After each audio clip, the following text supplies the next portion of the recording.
Ibu semua yang meluangkan waktunya pada siang hari ini mau berkenan hadir untuk diseminasi budaya positif pengimbasan aksi nyata modul 1.4. Saya sebagai calon guru penggerak angkatan 9. Yang terhormat Bapak Kepala Sekolah SD Negeri 1 Ngembak, yaitu Bapak Sugeng. Yang saya hormati Bapak Ibu semua, Bapak Ibu guru SD Negeri 1 Ngembak yang saya banggakan dan saya cintai. Pertama-tama marilah kita panjatkan puji syukur kehadirat Allah Maha Kuasa, karena berkat rahmatnya kita dapat berkumpul pada siang hari ini dalam keadaan sehat walafiat. Sebelumnya saya ucapkan terima kasih kepada Bapak Kepala Sekolah dan rekan guru semuanya, karena saya selama 2 bulan ini mengikuti pendidikan guru penggerak. Teman-teman semua mendukung, mensupport, dan selalu memberikan semangat kepada saya. Walaupun perjalanan 2 bulan ini menurut saya tidak mudah, banyak sekali hambatan-hambatan, tetapi alhamdulillah hambatan itu bisa terlewati dengan dukungan dari Bapak Ibu semuanya. Oke, langsung saja. Nama saya Yulita Mayasari, pasti sudah kenal semua. Saya di sini dipercaya oleh Bapak Kepala Sekolah untuk mengajar di kelas 6. Lanjut saja. Topik yang akan kita bahas di sini adalah disiplin positif dan nilai-nilai kebajikan universal. Lalu yang kedua yaitu tentang keyakinan kelas. Yang ketiga teori motivasi, hukuman, dan penghargaan restitusi. Yang keempat kebutuhan dasar manusia. Berikutnya kebutuhan dasar manusia dan dunia berkualitas, 5 posisi kontrol, dan segitiga restitusi. Semua itu termasuk dari budaya positif. Budaya positif di sini yaitu pembelajaran yang sudah saya terima selama 2 bulan ini itu dalam 1 modul dan harus disampaikan kepada teman-teman semuanya. Oke, berikutnya yaitu perubahan paradigma filosofi pendidikan Ki Hajar Dewantara. Yang pertama yaitu pendidikan menuntun, bukan menuntut. Selama ini yang saya rasakan, mungkin Bapak Ibu juga, kita lebih ke menuntut anak. Betul atau tidak Bapak Ibu? Betul ya, kita harus menuntut anak itu menjadi pinter, anak itu harus menurut dengan kita. Padahal sebenarnya itu tidak.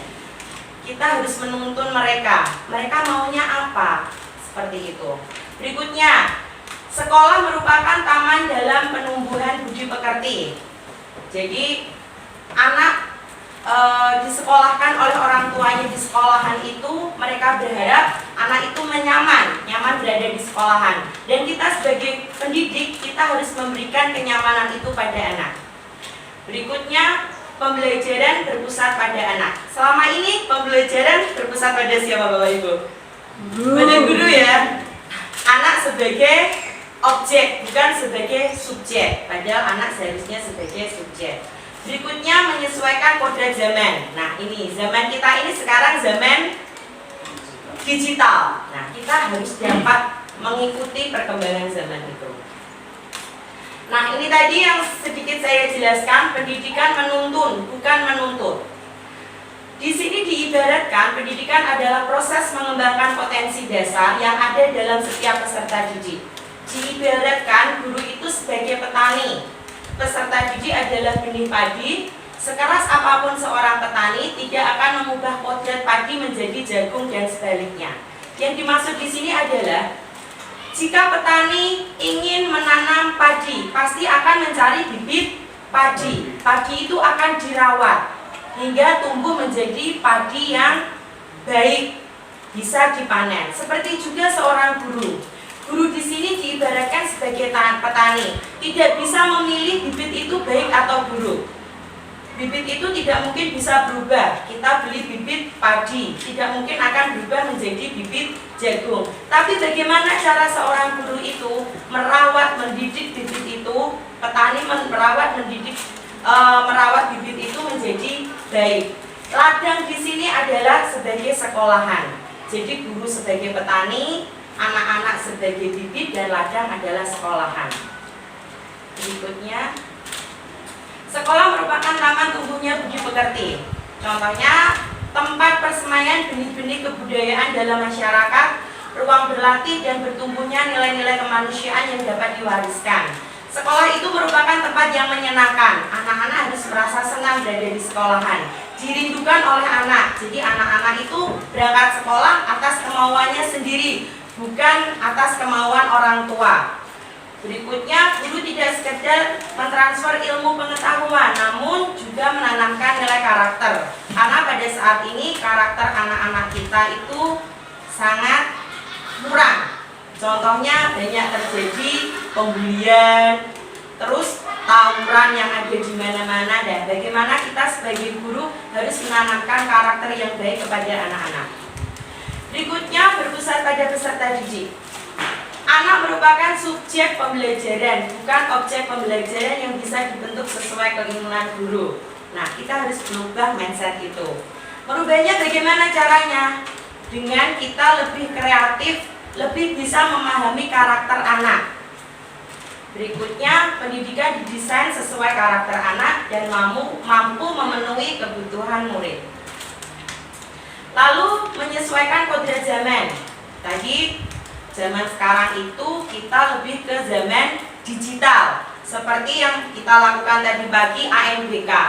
Padahal sebelumnya anak-anak itu tidak pernah memegang laptop. Sekarang dituntut harus bisa mengoperasikan laptop, mengerjakan pembelajaran soal-soal asesmen dengan laptop. Berarti sebagai guru kita harus mengikuti perkembangan itu untuk memenuhi kebutuhan anak. Nah, diharapkan anak mampu menjawab setiap tantangan zaman. Contohnya tadi bisa mengerjakan AMBK menggunakan laptop. Berikutnya, trilogi pendidikan Ki Hajar Dewantara. Pasti pernah mendengarkan atau sering, ya? Yang pertama, Ingatso Sungkulodo. Apa Bapak Ibu artinya? Sebagai pendidik kita, iya, kita sebagai contoh, iya. Berikutnya, Ing Madya Mangunkarso. Apa itu? Di tengah memberi semangat untuk para anak didik. Yang terakhir adalah Tuturi Handayani. Kita harus memiliki trilogi itu untuk menuntun anak-anak menjadi anak yang baik. Berikutnya, nilai dan peran guru penggerak. Untuk dapat melaksanakan pendidikan sesuai filosofi Ki Hajar Dewantara, tentunya seorang pendidik harus mampu mengembangkan nilai dan melaksanakan peran sebagai guru penggerak. Nilai guru penggerak ada 5. Yang pertama adalah berpihak pada murid. Jadi tadi guru menuntun bukan menuntut.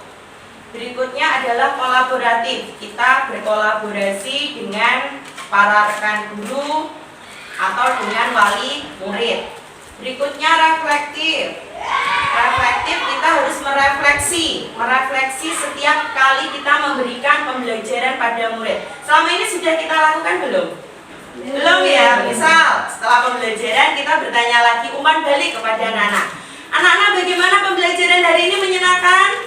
Nah, mesti belum pernah dilakukan ya. Nah, itu perlu kita lakukan supaya kita merefleksi apa yang kita berikan kepada anak itu kira-kira anak sudah paham belum? Terus inovatif. Guru saat ini memang harus inovatif, harus kreatif, mandiri. Berikutnya, peran guru penggerak. Yang pertama, menjadi pemimpin pembelajaran. Yang kedua, menggerakkan komunitas praktisi. Yang ketiga, menjadi coach bagi guru lain. Yang keempat, mendorong adanya kolaborasi. Dan yang kelima, mewujudkan kepemimpinan murid. Selama ini Bapak Ibu guru sudah melakukan yang mana? Dari 1 sampai 5 kira-kira. Kalau saya itu baru yang pertama sih lebihnya. Karena di kelas ya, menjadi pemimpin pembelajaran di kelas ya. Padahal sebenarnya kita juga sudah sering melakukan ya, misal menggerakkan komunitas praktisi.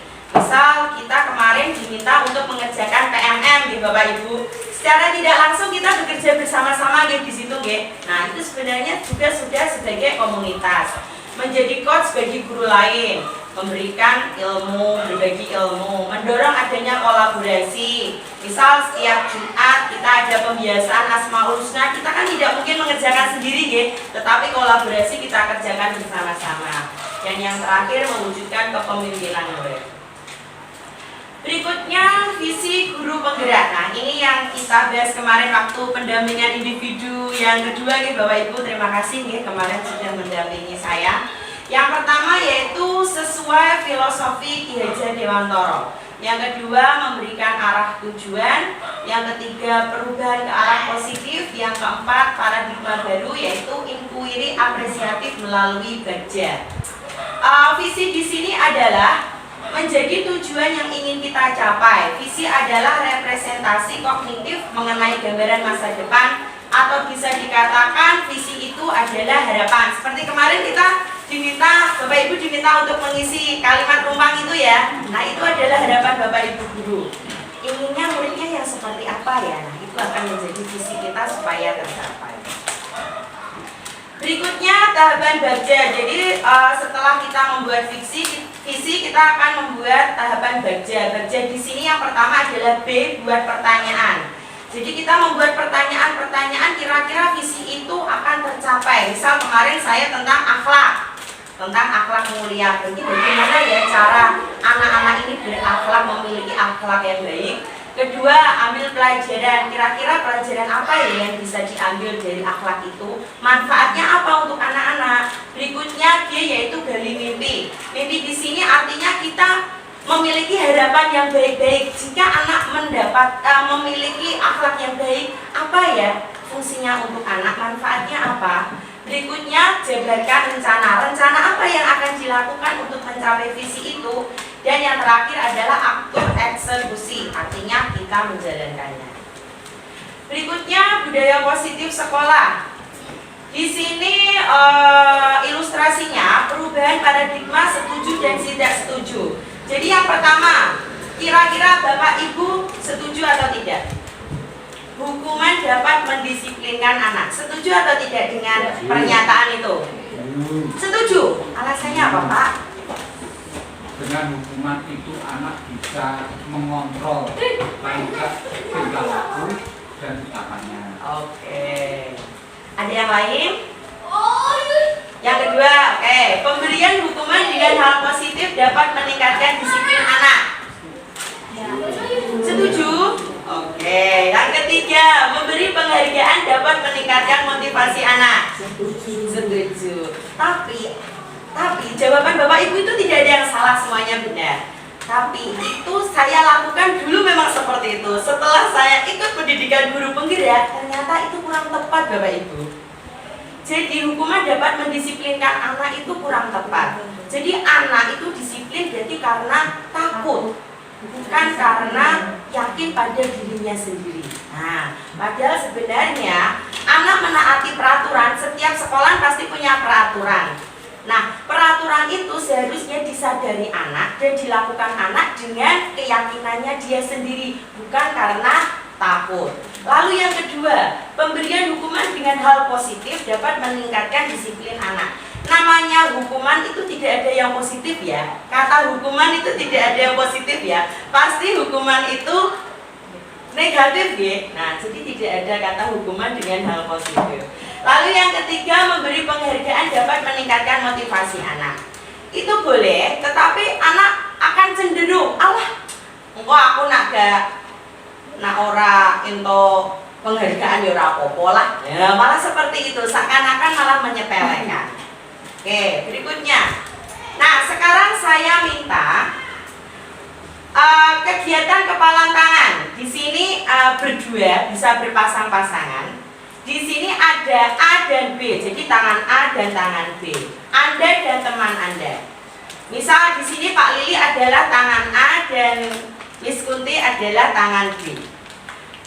Bayangkan benda atau sesuatu yang sangat berharga untuk Anda, letakkan di salah satu tangan Anda dan genggam benda atau sesuatu tersebut dengan segala daya. Buatlah sebuah kepalan. Misal Pak Lili memiliki benda yang sangat berharga dan dikepal. Jadi Pak Lili adalah tangan A.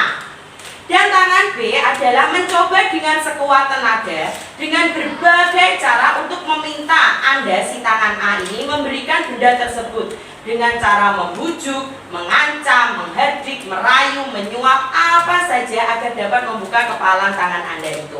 Coba dilakukan 10 detik saja, bisa berpasang-pasangan. Yuk. Ayo A, yuk B silahkan dibuka piye carane? Ya. Dibuka. Ya, yang B buka, yang B buka. Yuk.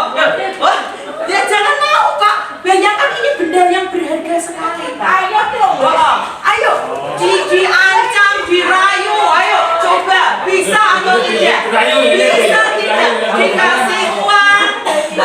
Oh, kalau Pak Sugeng pasrah ya, Pak Sugeng pasrah ya. Pak Sugeng pasrah. Ayo, bisa atau tidak? Nah, bayangkan ini benda ini, nah nanti bisa. Oke, berarti nanti jawabannya bervariasi ya. Oke, kasih tepuk tangan dulu semuanya. Oke, tadi Pak Sugeng dan Mbak Sinta. Pak Sugeng sebagai tangan A dan Mbak Sinta sebagai tangan B. Pak Sugeng tadi membayangkan itu apa Pak yang di tangan Pak? Ini seakan uang. Oh, uang ya. Nilainya besar. Oke. Saya kepal erat, Oke. tapi dengan rayuan saya luluh. Oh, akhirnya melepaskan dan memberikan kepada Mbak Sinta. Oke, bisa. Oke, sekarang Pak Lili dengan Miss Kunti. Bisa nggak tadi? Bisa. Oh, bisa juga. Kalau Bu Martini dan Bu Triat bisa tidak? Bisa. Oh, bisa. Bisa semua berarti? Bisa tidak? Oh, bisa. Oke. Oke. Nah, jadi seperti ini ya. Jadi itu tadi misal tadi tangan A dan tangan B tadi ya. Berarti tangan A di sini adalah tangan si guru, ya. B itu adalah murid. Jadi yang memiliki kontrol di sini siapa? Guru. Nah, guru yang memiliki kontrol. Tadi rata-rata bisa membuka semua ya. Berarti guru di sini mau memberikan ilmu, mentransfer ilmu kepada para murid. Terus berikutnya, kritik itu dapat membuat orang merasa bersalah dan menguatkan karakter. Benar atau tidak? Benar atau tidak? Kadang kita tidak sadar di kelas, misal ada anak yang melakukan kesalahan. Secara otomatis kita langsung menegurnya. Kira-kira anak itu tersinggung atau tidak? Nah, itu ya. Terus, semua penguatan positif itu pasti efektif dan bermanfaat. Dan yang terakhir, orang dewasa itu memiliki hak untuk memaksa. Seperti kita itu di kelas sebagai orang dewasa, sebagai guru yang kadang atau bahkan sering di Bapak Ibu memaksa kepada anak-anak untuk menurut pada kita. Itu secara tidak sadar sih kita lakukan. Oke, berikutnya stimulus respon atau teori kontrol ya. Di sini ya, realitanya kita sama, tapi sebenarnya kita berbeda karena setiap anak itu mempunyai kebutuhan yang berbeda-beda. Lalu semua orang melihat hal sama, padahal semua orang itu melihat berbeda-beda, tergantung penilaiannya. Berikutnya kita mencoba mengubah orang agar berpandangan sama. Teori kontrolnya berusaha memahami pandangan orang lain. Berikutnya, perilaku buruk dianggap kesalahan. Padahal setiap perilaku itu memiliki tujuan. Tidak semua yang buruk itu salah. Berikutnya, orang lain bisa mengontrol saya maupun sebaliknya. Padahal yang bisa mengontrol kita siapa? Diri kita sendiri, termasuk anak juga. Berikutnya, pemaksaan terjadi saat bujukan gagal.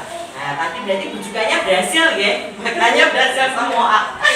Teori kontrolnya adalah kolaborasi dan menciptakan pilihan yang baru. Yang terakhir, model berpikir menang kalah. Padahal di sini adalah berpikir menang-menang. Oke, sekarang disiplin positif dan nilai-nilai kebajikan universal. Nah, disiplin. Kita sering mendengarkan kata disiplin. Kalau menurut Bapak Ibu, disiplin itu apa? Disiplin. Tepat, patuh. Terutama kita itu harus disiplin apa sih yang harus kita lakukan ini?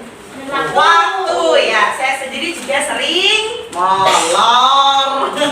tidak disiplin waktu. Tapi terima kasih ya Pak Sugeng, maaf ya Pak Sugeng. Oke, disiplin di sini adalah berasal dari bahasa Latin disiplina yang artinya belajar. Disiplin diri membuat orang menggali potensinya menuju sebuah tujuan apa yang dihargai. Contohnya tadi disiplin waktu. Kita sadar kalau kita itu masuk jam 7, makanya kita berangkat pagi-pagi supaya apa? Yaitu supaya mencapai tujuan sampai di sekolah dan dihargai. Biasanya gitu ya, kasih ya Bu, kasih ya Pak. Nah itu kata-kata dihargai di sini. Namun dalam budaya kita, makna kata disiplin berubah menjadi sesuatu yang dilakukan seseorang pada orang lain untuk mendapatkan kepatuhan. Betul ya? Iya. Berikutnya, apa itu disiplin positif? Yang pertama, disiplin dihubungkan dengan tertib, teratur. Biasanya dikaitkan dengan pemberian hukuman dan ancaman. Biasanya anak-anak ini, kalau tidak tepat waktu berangkatnya atau tidak mengerjakan PR, biasanya kita kasih hukuman atau ancaman. Awas nak sesok makanmu telat, tak hukum nangisor tiang bendera. Nah itu sebenarnya tidak boleh itu. Lalu yang kedua, disiplin sesungguhnya adalah belajar menggali potensi diri, menumbuhkan nilai-nilai kebajikan universal. Nilai-nilai di sini misalnya disiplin tadi, bekerja sama, menghormati, tanggung jawab. Yang ketiga, pemikiran Ki Hajar Dewantara, yaitu disiplin yang kuat menciptakan kemerdekaan. Jadi berasal dari siapa? Dari diri sendiri. Bagaimana cara menciptakan disiplin positif? Yang pertama, kita harus memberikan motivasi. Motivasi di sini harus yang baik. Dua, pemberian hukuman. Ini sebenarnya tidak dianjurkan ya. Yang ketiga, pemberian penghargaan. Yang keempat adalah restitusi. Relevansi dengan kondisi saat ini. Kemerdekaan dalam pemikiran Ki Hajar Dewantara diimplementasikan dalam kurikulum merdeka yang mengedepankan merdeka belajar. Nilai-nilai positif atau nilai-nilai kebajikan diimplementasikan dalam profil pelajar Pancasila. Nah ini terutama yang sudah melaksanakan kurikulum merdeka ya. Pasti setiap hari kalimatnya profil pelajar Pancasila. Kan ada apa tepuknya ya? Tepuknya ya. Oke, berikutnya teori motivasi, hukuman, penghargaan, dan restitusi. Motivasi seseorang itu motivasi internal. Internal itu berarti berasal dari dirinya sendiri. Itu biasanya lebih awet dan tidak mudah berubah. Jadi dari mindsetnya, dari pola pikirnya itu harus berasal dari dirinya sendiri, bukan dari orang lain. Motivasi eksternal berasal dari luar. Biasanya ini mudah berubah, labil, mudah dirayu. Nah ini biasanya ingin menghindari hukuman. Nah seperti tadi ya, aku manutlah men ora dihukum. Padahal itu tidak baik, itu nggak bertahan lama itu. Berikutnya, hukuman merupakan bentuk tindakan yang diberikan kepada individu maupun kelompok atas suatu kesalahan. Biasanya ini akan menimbulkan trauma. Pernah itu kejadian ya Bapak Ibu, yang anak yang nggak suka matematika itu ya, kalau pelajaran matematika tidak berangkat ya. Nah itu berarti dia merasa trauma. Terus tumbuh karakter pendendam. Nah ada tidak ini muridnya? Ada ya. Terus dendam sampai dewasa pun masih dendam sama gurunya ini. Wah. Menumbuhkan agresivitas. Nah agresif, anaknya lebih agresif. Lalu menurunkan motivasi intrinsik. Jadi males sekolah, males belajar. Hukuman versus konsekuensi. Nah, menurut Bapak Ibu, hukuman itu apa? Akibat dari tindakan karena dia melakukan kesalahan. Karena konsekuensi pertanggungjawaban dari hukuman yang dilakukan. Nah, di sini contohnya, hukuman sesuatu yang menyakitkan harus terjadi. Konsekuensinya ya memang harus terjadi. Lalu membuat anak sakit fisik maupun hati untuk jangka waktu lama, bisa memar-memar atau sakit hatinya. Konsekuensinya membuat anak merasa tidak nyaman dalam jangka waktu pendek, misal tidak mau sekolah. Anak membenci kedisiplinan, sakarpe dhewe. Anak menghargai disiplinan. Jadi antara hukuman dan konsekuensi ini ya, kalau bisa dilihat di sini, itu lebih baik mana yang kita berikan? konsekuensi ya, karena konsekuensi sebenarnya juga nggak baik sih, tetapi lebih baik daripada hukuman. Oke, berikutnya penghargaan. Nah ini biasanya, ini akhir-akhir ini sering kita lakukan ya. Kalau dapat anak-anak bisa menjawab sesuatu, kasih bintang, terus kasih tepuk tangan. Nah ini nggak apa-apa sih sebenarnya. Penghargaan merupakan bentuk tindakan yang diberikan kepada individu maupun kelompok atas suatu keberhasilan. Ini biasanya bisa merusak hubungan karena ada anak yang merasa di sini iri. Dia apa betul? Iya nggak? Iya pasti. Kuwi kalau itu bintang. Nah seperti itu. Terus mematikan kreativitas. Jadi sebenarnya anak lain itu bisa, tapi karena dia merasa terintimidasi karena anak yang sering mendapatkan bintang ini, jadi kreativitasnya nggak muncul. Terus mengurangi ketepatan. Dan yang terakhir menurunkan motivasi intrinsik. Berikutnya, cara memberi dalam memberi apresiasi pengakuan perlu diingat beberapa hal, yaitu beri dukungan secara khusus, beri pengakuan secara pribadi, beri pengakuan kepada semua murid bergantian, beri pengakuan secara konsisten, fokus pada proses. Jadi misal seperti ini, si A berhasil, dia selalu pintar sekali dalam menjawab pertanyaan. Memang kita sering melakukan tepuk tangan, yang dikasih tepuk tangan hanya A. Kita melupakan yang lainnya. Nah seharusnya setelah memberi tepuk tangan si A, ayo tepuk tangan untuk semuanya anak hebat. Contohnya seperti itu. Dan untuk si A yang memang luar biasa ini kecerdasannya, itu bisa kita berikan motivasi atau penghargaan secara individu supaya anak lain tidak merasa terintimidasi. Oke, berikutnya restitusi. Baru dengar ya kata restitusi ya Bapak Ibu? Sudah pernah dengar sebelumnya? Kalau saya juga baru dengar pas ikut pendidikan guru penggerak ini, sebelumnya saya belum pernah dengar. Restitusi adalah proses menciptakan kondisi bagi guru untuk memperbaiki kesalahan mereka, sehingga mereka bisa kembali pada kelompok mereka dengan karakter yang lebih kuat. Restitusi juga merupakan proses kolaboratif yang mengajarkan murid untuk mencari solusi untuk masalah mereka dan membantu murid berpikir tentang orang seperti apa yang mereka ingin menjadi tujuan dan bagaimana mereka harus memperlakukan orang lain. Nah, ini kata-kata dari Gosen 2004. Oke.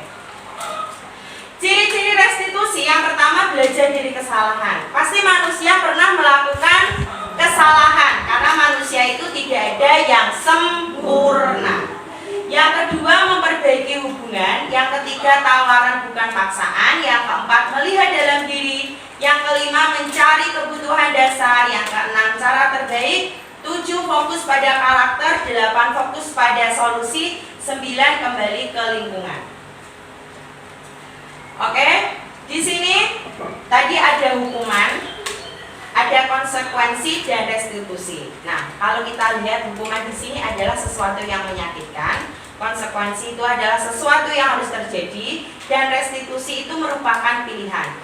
Bisa dilihat dari 3 kolom ini, manakah yang menurut Bapak Ibu paling baik untuk dilakukan? Apa? Restitusi. Karena restitusi di sini membuat anak itu bisa memahami apa yang dia lakukan, kesalahan yang dia lakukan, dia dapat menyadarinya, dan dia dapat merubah sikapnya itu dari dirinya sendiri, bukan karena dia takut. Ya, bisa dilihat di sini. Contohnya, murid anak akan tersakiti jika diberi hukuman.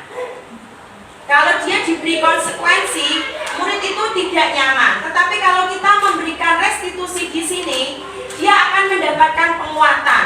Penguatan di sini dia bisa belajar dari kesalahan yang dia buat, dan dia akan memperbaiki kesalahan itu dan tidak mengulangi kesalahan itu. Contohnya seperti ini.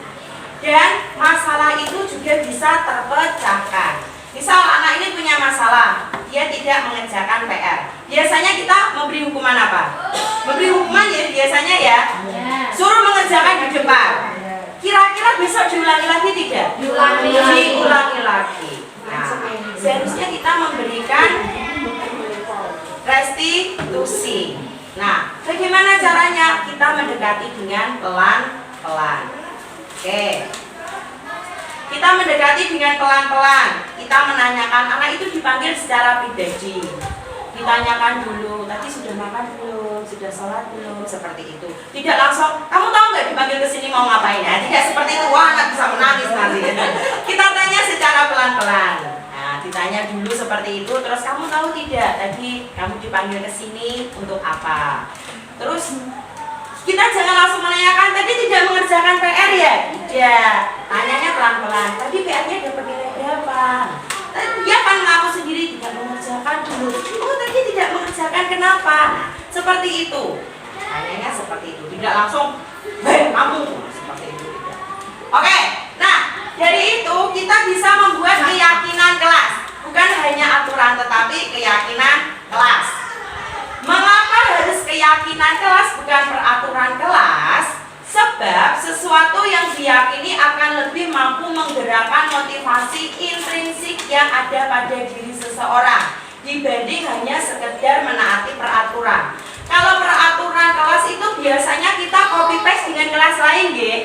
Padahal antara kebutuhan kelas 1, 2, 3, 4, 5, 6 itu pasti berbeda, tergantung anaknya. Karena semakin dewasa anak itu berpikirnya juga akan berbeda dengan anak kecil. Jadi Bapak Ibu semua, nanti setelah ini saya harapkan bisa membuat keyakinan kelas di kelas masing-masing, nggih. Oke. Berikutnya, langkah pembentukan keyakinan kelas. Yang pertama harus konsultasi dengan kepala sekolah, dengan Bapak Sugeng dulu. Terus koordinasi dengan rekan sejawat. Kita bisa berkolaborasi bersama-sama. Menuliskan kelas impian. Yang keempat, diskusi merumuskan keyakinan kelas. 5, mendesain dan mencetak keyakinan kelas. Dan 6, melaksanakan keyakinan kelas. Nah, keyakinan kelas di sini pertama yang dilakukan itu anak-anak disuruh menulis. Dia memimpikan kelas yang bagaimana. Misal, kelas yang tidak ramai, kelas yang bersih, kelas yang tidak saling menghina. Nah, dari keyakinan kelas itu yang ditulis anak-anak lalu ditempelkan di depan, nanti anak-anak akan diajak bersama-sama untuk meyakini kelas itu. Jadi kalimatnya itu harus kalimat yang positif.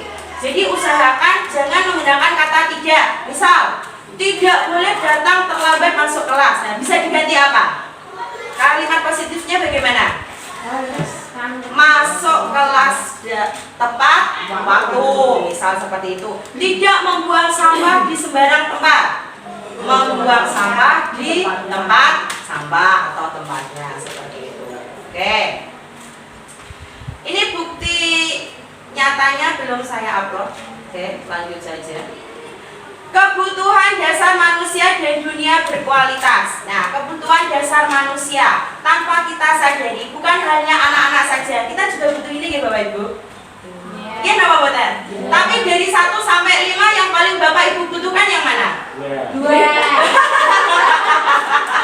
Kasih sayang. Oke, kasih sayang ya. Kalau saya lebih ke bertahan hidup ya, apalagi ini tanggal tua ya. Kantong sudah kembali sekali. Oke, jadi anak-anak itu ya, bukan hanya anak-anak semuanya, lebih ke semuanya.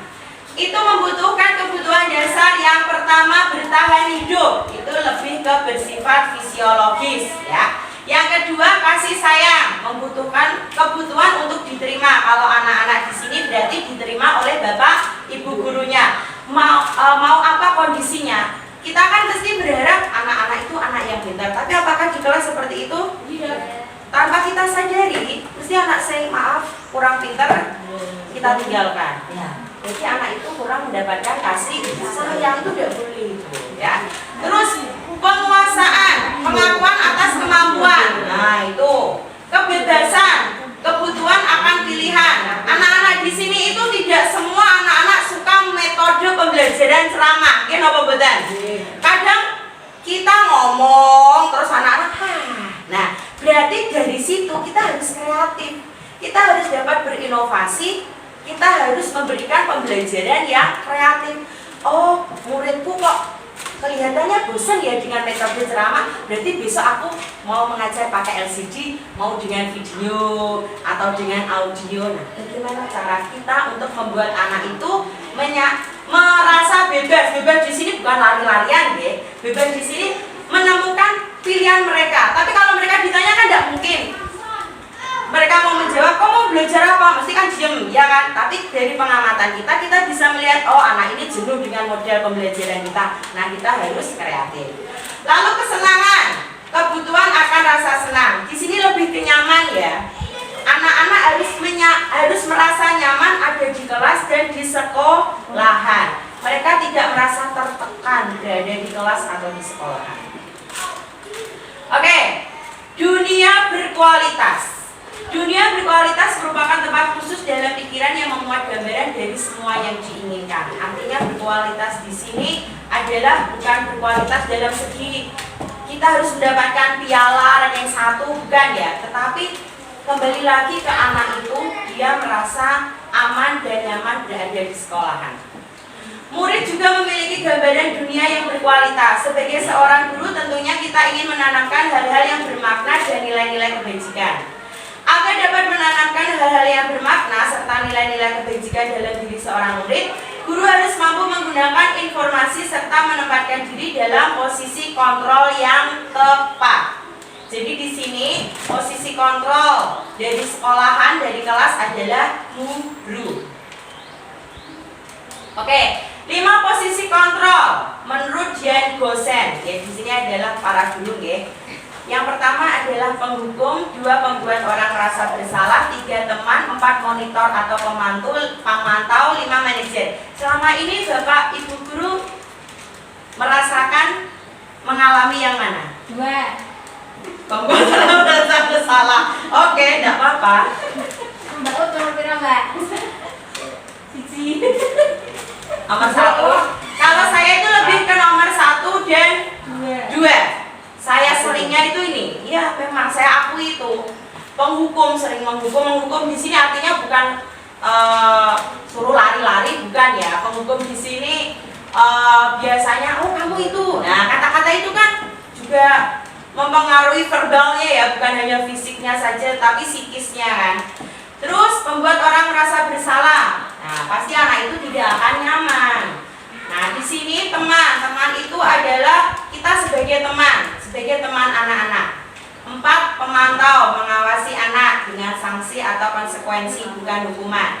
5 manajer. Nah, kita diharapkan sebagai guru itu memiliki posisi kontrol sebagai manajer, yaitu mentor bagi guru dan murid. Jadi bagi rekan sejawat dan bagi anak-anak. Ya, nah kita akan belajar ini ya, kita sebagai manajer.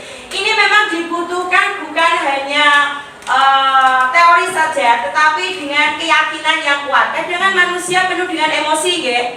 Nah, kalau mau emosi ingat, kita sebagai manajer sabar, jangan marah. Nah, seperti itu. Oke. Nah, di sini, misal ya. Di sini motivasi, identitas gagal, kontrol dari luar, ini identitas sukses, ini kontrol diri ya. Ini sebagai penghukum, pembuat merasa bersalah, teman, pemantau, manajer. Misal ini anak berbuat salah, biasanya kalau dihukum dia langsung disindir, kamu itu loh salah terus, orang kok gak tahu diri. Nah itu gak boleh ya. Terus ini merasa bersalah. Seharusnya kamu itu menjadi anak yang baik, ibu guru kecewa sama kamu. Nah ini juga tidak boleh. Terus sebagai teman ini juga agak baik sih, karena merasa sebagai teman. Tapi kadang kalau sebagai teman ini kita malah ya gak berwibawa di hadapan anak-anak. Ini apa betul? Nanti kalau ketemu di luar, halo Pak Bu, piye kabare? Nah kurang dihargai. Padahal kita di sini adalah sebagai guru. Pemantau ini juga perlu dilakukan. Nah, kita itu sebagai manajer, jadi mengajukan pertanyaan-pertanyaan kenapa anak itu melakukan kesalahan. Nah, nanti bisa dilihat di sini. Oke, berikutnya. Dari posisi kontrol manajer tadi, kalau kita menjumpai kasus di kelas, pasti kelas itu ada kasus ya Bapak Ibu. Tidak ada kelas yang tanpa kasus. Seperti kita hidup ya, hidup itu tidak mungkin tidak ada masalah ya. Pasti ada masalah karena ini adalah hidup. Oke, kita menggunakan segitiga restitusi ya. Yang pertama adalah menstabilkan identitas. Tadi misal anak tidak mengerjakan PR. Nah, kita bisa menanyakan kalimat-kalimat pengantar tadi ya, bahwa setiap manusia itu pernah melakukan kesalahan. Terus validasi tindakan yang salah. Jadi kita menanyakan alasan kenapa dia tidak mengerjakan PR. Pasti ada alasannya. Terus menanyakan keyakinan. Setiap orang memiliki motivasi internal. Nah, keyakinan ini dari keyakinan kelas yang kita buat. Nah, jadi keyakinan kelas yang dibuat bersama anak-anak. Jika anak itu melakukan kesalahan, kita ingatkan lagi. Ingat gak keyakinan kelas yang kita buat? Nah, kamu meyakini atau tidak? Kalau meyakini berarti kamu akan dapat berbuat lebih baik lagi, tidak mengulangi kesalahanmu. Oke, harapan. Ketika seorang guru menemui persoalan yang berkaitan, guru menggunakan restitusi dalam menyelesaikan permasalahan tersebut. Guru juga dapat menempatkan diri dalam posisi kontrol yang sesuai. Jadi nanti kalau Bapak Ibu mendapatkan kasus di kelas, bisa menggunakan segitiga restitusi. Jika sudah selesai, apakah kita lepas saja? Tidak, tetapi kita bisa menggunakan posisi kontrol sebagai pemantau. Nah, kita bisa memantaunya. Bagaimana perkembangannya? Oke, penerapan restitusi di kelas 6 sudah saya laksanakan kemarin. Terus berikutnya kesimpulan. Sebagai seorang pendidik, kita wajib memahami konsep pendidikan yang sesuai dengan filosofi Ki Hajar Dewantara. Pendidikan adalah proses menuntun, bukan penuntut. Untuk mewujudkan pendidikan sesuai Ki Hajar Dewantara, kita harus mengembangkan nilai-nilai dan peran sebagai pendidik. Visi atau tujuan dapat dicapai dengan cara inquiry apresiatif dengan tahapan bagja. Adanya tahapan bagja mendorong terbentuknya budaya positif. Oke, di sini ada kalimat yang menginspirasi. Jangan setengah hati menjadi guru, karena anak didik kita telah membuka sepenuh hatinya. Paham ya? Paham di sini Bapak Ibu guru? Ini agak dalam sebenarnya, karena kemarin-kemarin saya jadi guru juga masih setengah hati. Jujur saja. Tetapi setelah saya mengikuti pendidikan guru penggerak ini banyak yang berubah. Ya, dengan kita mengingat trilogi tadi ya, ing arsa suntulodo, ing madya mangun korso, tutpuri hendayani. Oke, terima kasih, semoga bermanfaat. Sebelum saya tutup, adakah dari Bapak Ibu yang ingin memberikan umpan balik, bertanya atau memberikan penguatan atas aksi nyata yang saya sampaikan hari ini? Monggo. Oh, monggo Pak Lili. Ya, terima kasih. Seperti tadi yang apa Restitusi. Itu kan yang ada di dalam kelas. Terus seperti saya yang di lapangan itu bagaimana? Ya, Terus, ya. kayak apa keyakinan kelas. Ya. Kalau di lapangan itu bagaimana? Oke, terima kasih Pak Lili atas pertanyaannya. Jadi begini, Pak Lili ini adalah guru olahraga. Pasti Pak Lili kelasnya dari kelas 1 sampai kelas 6. Nanti Pak Lili bisa berkolaborasi dengan guru masing-masing kelas untuk menambahkan keyakinan kelas di pembelajaran Pak Lili. Jadi misal di kelas 6, Pak Lili ikut saya bersama saya membuat keyakinan kelas bersama. Nah, keyakinan kelas di sini kan bukan hanya terjadi di kelas, tetapi di lingkungan sekolahan. Jadi Pak Lili dengan saya bisa berkolaborasi. Jadi Pak Lili punya keyakinan kelas di setiap masing-masing kelas. Karena kebutuhan anak kelas 1, 2, 3, 4, 5, 6 kan pasti berbeda. Nah, jadi bisa berkolaborasi dengan guru kelas masing-masing seperti itu untuk membuat keyakinan kelas. Tapi harus hafal keyakinan kelas 1 sampai kelas 6 gitu ya? Iya, bisa. Karena seperti ini, kita kan membuat keyakinan kelas, misal Pak Lili guru olahraga kan tidak mungkin terlalu banyak kan, tidak banyak seperti di guru kelas kan. Misal kalau keyakinan kelas di kelas 6 kan ada 8, misal harus mengerjakan tugas tepat waktu, hadir tepat waktu, terus membuang sampah di tempatnya, duduk dengan tenang, memperhatikan jika guru mengajar. Nah itu kan mungkin ada kesamaan di situ.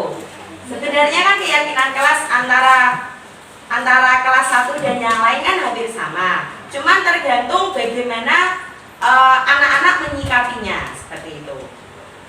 Atau terus misalnya kayak setelah olahraga harus ganti baju, itu termasuk keyakinan kelas? Bisa. Nanti misal tiap kelas pasti ada itu kan. Nah, nanti ditambahin kelas 1 sampai kelas 6.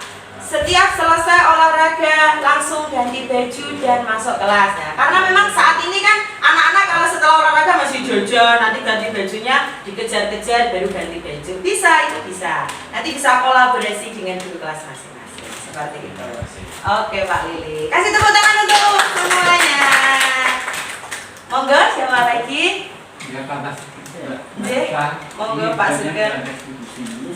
Terutama maaf sebagai kepala sekolah ini titik beratnya mungkin dapat saya kurang pas. Ini semampu saya itu sebagai pengontrol, ya kan? Jadi waktu saya lakukan kontrol ini harus ada kolaborasi antara kepala sekolah dan pihak-pihak terkait ataupun bapak ibu guru. Ini cara melakukannya ini mungkin ada pandangan ataupun trik-trik yang mudah.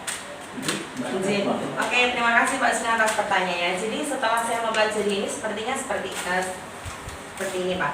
Jadi setiap kasus di kelas itu kan mungkin ada yang bisa diselesaikan oleh gurunya masing-masing, ada yang perlu campur tangan dari Bapak Kepala Sekolah.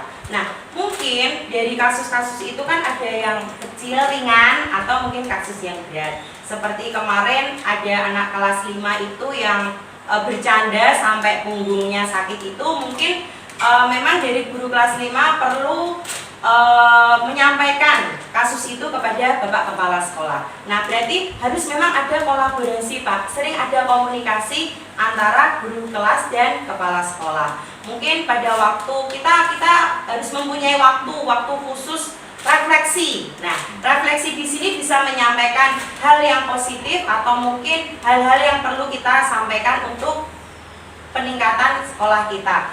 Hal-hal positif di sini bukan hanya tentang kemajuan sekolah, misal dari kasus-kasus itu, bagaimana cara menangani kasus-kasus itu, seperti itu Pak Sugeng. Jadi intinya komunikasi sih, lebih ke komunikasi.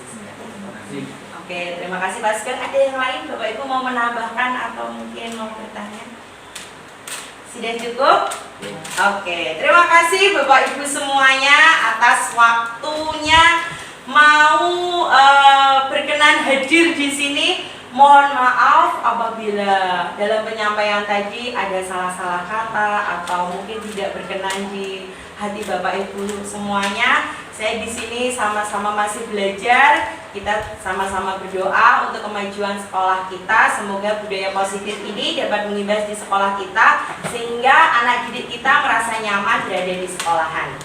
Oke, terima kasih. Sekian dari saya. Wassalamualaikum warahmatullahi wabarakatuh. Waalaikumsalam warahmatullahi wabarakatuh.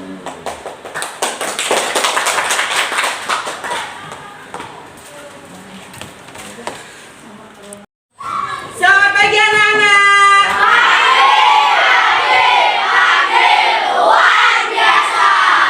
Assalamualaikum warahmatullahi wabarakatuh.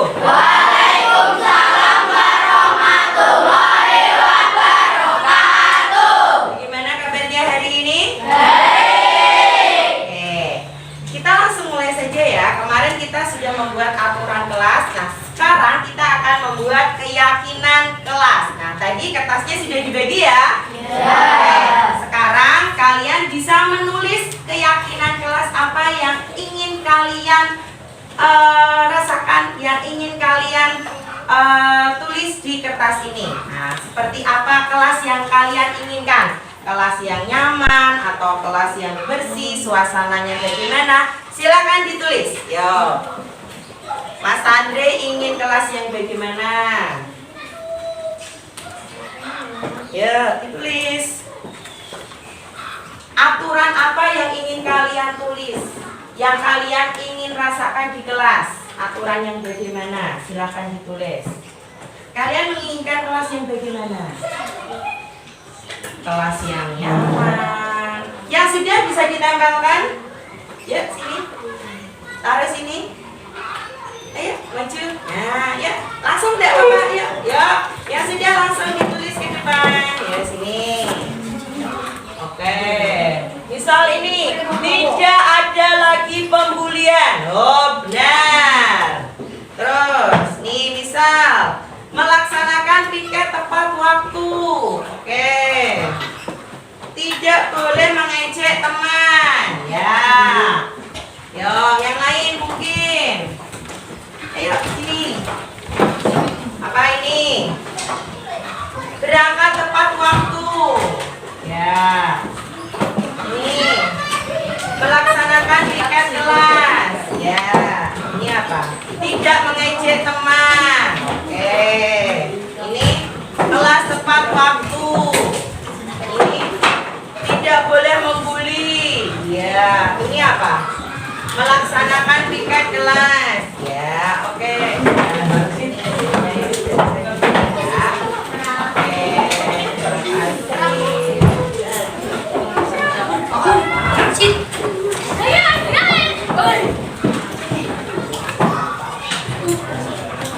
Ini ada yang nulis kelasnya harus bersih tidak tadi? Kelasnya harus bersih, ya benar, tidak membuang sampah sembarangan. Oke. Yuk.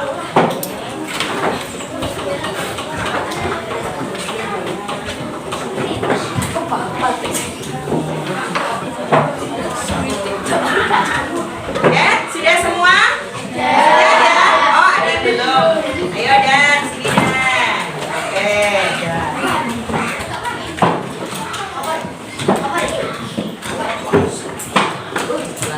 Oke.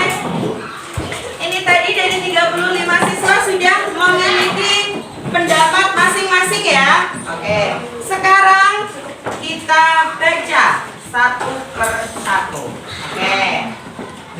Misal di sini ada yang nulis berangkat tepat waktu. Nah, yang dimaksud berangkat di sini yaitu berangkat sekolah. Berarti kalau berangkat langsung masuk kelas. Berarti di sini keyakinan kelas yang pertama yaitu apa aja? Masuk kelas tepat waktu. Masuk kelas tepat waktu. Oke. Terus berikutnya, setelah masuk kelas apa yang kita lakukan? Piket. Berarti apa? Piket kelas sesuai jadwal. Oke. Piket kelas sesuai jadwal. Oke, apalagi setelah piket lalu bel berbunyi masuk. Terus apa yang dilakukan? Wah. Iya. Tadi ada yang nulis itu ya? Ada ya? Oke. Berarti berdoa sebelum dan sesudah belajar. Iya. Berdoa sebelum dan sesudah belajar. Oke. Apalagi ini di sini tulisannya harus duduk dengan tertib. Ya, berarti apa? Kalimatnya bagaimana? Duduk dengan tenang dan tertib ya. Duduk dengan tenang dan tertib. Apalagi? Apalagi ini yang ditulis? Apa? Mengumpulkan tugas tepat waktu. Iya, mengumpulkan tugas tepat waktu. Terus ada yang menulis lagi, tidak ada pembulian. Nah, berarti apa aja? Saling menghormati. Saling menghormati. Oke. Saling menghormati siapa aja? Apakah hanya teman saja? Siapa saja? Saling menghormati dengan guru dan semua teman. Oke, apa lagi, Cah?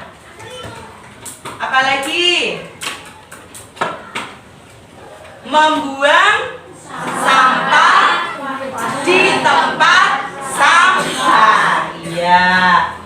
Membuang sampah di tempat sampah. Apa lagi?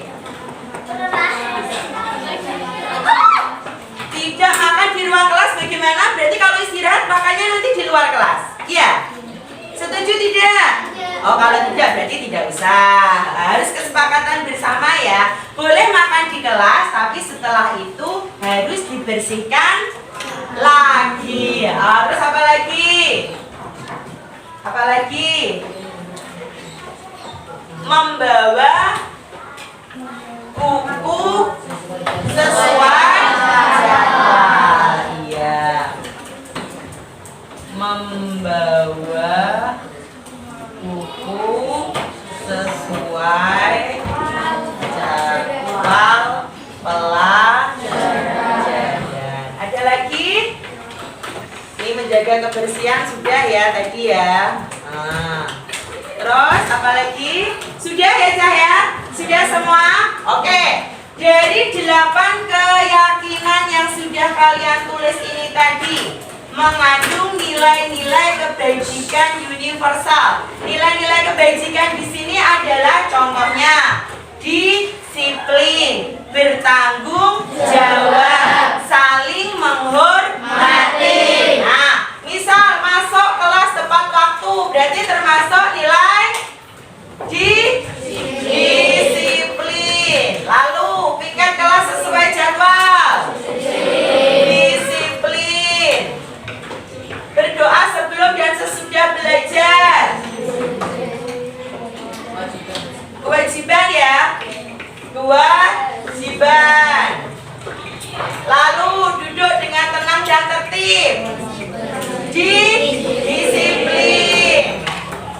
Oke. Mengumpulkan tugas tepat waktu. Tanggung jawab. Tanggung jawab. Oke. Saling menghormati dengan guru dan semua teman. Saling menghormati. Lalu membuang sampah di tempat sampah. Kewajiban. Kewajiban di sini lebih ke tanggung jawab. Karena sampahmu juga tanggung jawabmu. Yang 8 membawa buku sesuai jadwal pelajaran. Tanggung jawab. Oke. Dari semua ini apakah kalian meyakininya? Yakin. Kalau meyakininya berarti kalian siap untuk melaksanakan dengan penuh tanggung jawab tanpa paksaan. Jadi nanti suatu saat kalian namanya manusia pasti ada kekurangan dan kekhilafan. Berarti kalau misal kamu dari rumah punya PR tapi lupa tidak dikerjakan, berarti sampai sekolahan segera mengerjakan, tidak mencontek ya, itu adalah salah satu tanggung jawab. Oke, nanti ini semua akan Bulita pindah di kertas. Nanti setelah itu kalian tanda tangan bersama-sama untuk sebagai bukti bahwa ini dibuat bersama-sama tanpa paksaan. Oke, jelas anak-anak? Oke. Berarti kayak cukup sampai di sini. Kita akhiri saja pelajaran hari ini. Wassalamualaikum warahmatullahi wabarakatuh.